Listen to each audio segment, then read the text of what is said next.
Hi అండి, welcome back to my channel. నేను మీ పావని. ఈరోజు మనం చాలా సింపుల్గా టేస్టీగా ఉండే అరేబియన్ బ్రెడ్ పుడ్డింగ్ ఎలా తయారు చేసుకోవాలో తెలుసుకుందాం. ఇంట్లో ఉండే బ్రెడ్తోనే ఈ రిచ్ అండ్ క్రీమీ డిజర్ట్ని చాలా ఈజీగా చేసుకోవచ్చు. పాలు, బ్రెడ్, చక్కెర ఉంటే చాలు ఈ స్వీట్ని చాలా టేస్టీగా చేసుకోవచ్చు. ఏదైనా ఫెస్టివల్ అప్పుడు కానీ లేదంటే ఇంటికి ఎప్పుడైనా గెస్ట్ వచ్చినప్పుడు అప్పటికప్పుడు చేయాలంటే ఈ రెసిపీని ట్రై చేయండి. చాలా సింపుల్గా అయిపోతుంది. మరి లేట్ చేయకుండా టేస్టీ అరేబియన్ బ్రెడ్ పుడ్డింగ్ని ఎలా తయారు చేసుకోవాలో చూసేద్దాం. ముందుగా 6 బ్రెడ్ స్లైసెస్ తీసుకోవాలి. వైట్ బ్రెడ్ అయినా తీసుకోవచ్చు, బ్రౌన్ బ్రెడ్ అయినా తీసుకోవచ్చు. ఇప్పుడు వీటి అంచులు కట్ చేసుకోవాలి.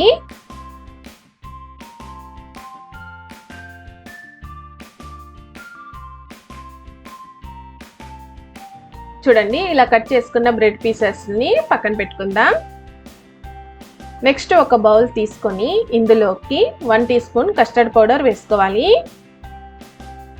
అలాగే ఇందులోకి 1/2 కప్పు పాలు వేసుకొని ఉండలు లేకోకుండా బాగా కలుపుకోవాలి. ఇలా కలుపుకున్న తర్వాత పక్కన పెట్టుకోవాలి. నెక్స్ట్ స్టవ్ మీద ఒక గిన్నె పెట్టి ఇందులోకి 1/2 లీటర్ వరకు పాలు తీసుకోవాలి. ఇప్పుడు స్టవ్ ఆన్ చేసుకొని పాలను మరిగించుకోవాలి.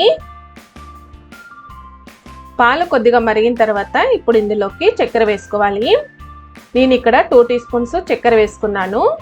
మీరు తినే స్వీట్ని బట్టి చక్కెర వేసుకోండి. ఇప్పుడు చక్కెర కరిగేంత వరకు పాలను మరిగించుకోవాలి. స్టవ్ను మీడియం ఫ్లేమ్లో పెట్టుకోవాలి. చక్కెర అంతా కరిగిన తర్వాత ఇప్పుడు ఇందులోకి మనం ముందుగానే కలుపుకున్న కస్టర్డ్ పౌడర్ని అడుగు నుంచి ఒకసారి అంతా బాగా కలుపుకొని ఇందులోకి వేసుకోవాలి.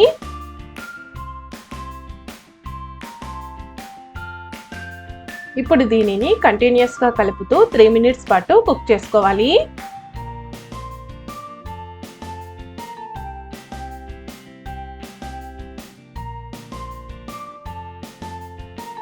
చూడండి, కస్టర్డ్ పౌడర్ వేసుకున్న తర్వాత ఇది కొద్దిగా చిక్కబడింది కదా.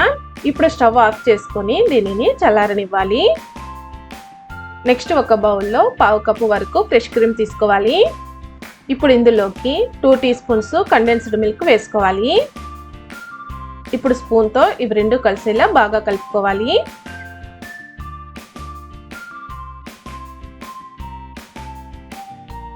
చూడండి, ఇలా కలుపుకున్న తర్వాత పక్కన పెట్టుకోవాలి. నెక్స్ట్ ఇలాంటి వెడల్పుగా ఉన్న బాక్స్ తీసుకొని ఇందులోకి కట్ చేసుకున్న బ్రెడ్ స్లైసెస్ ఫస్ట్ 2 పెట్టుకోవాలి. ఇలా పెట్టిన తర్వాత దీనిపైన మనం రెడీ చేసుకున్న కస్టర్డ్ మిల్క్ వేసుకోవాలి. ఇలా కొన్ని వేసిన తర్వాత దీనిపైన మరీ 2 బ్రెడ్ స్లైసెస్ పెట్టుకోవాలి. వీటిపైన కూడా మరి కస్టర్డ్ మిల్క్ వేసుకోవాలి. నెక్స్ట్ మిగతా బ్రెడ్ స్లైసెస్ను కూడా దీనిపైన పెట్టేసుకోవాలి. ఇప్పుడు మిగిలిన కస్టర్డ్ మిల్క్ అంతా వేసేసుకోవాలి.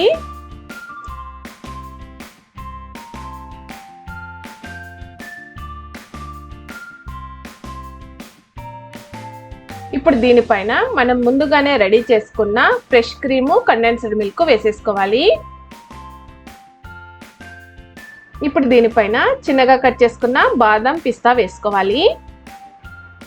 ఇలా పైన డ్రై ఫ్రూట్స్ వేసుకుంటానే ఇది తినేటప్పుడు టేస్ట్ చాలా బాగుంటుంది.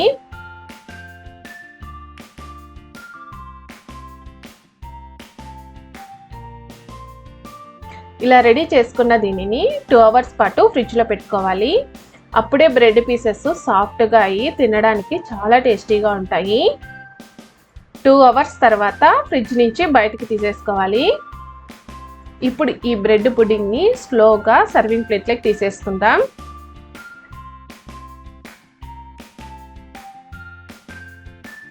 అంతే అండి, ఈజీ అండ్ టేస్టీ అయిన అరేబియన్ బ్రెడ్ పుడ్డింగ్ రెడీ.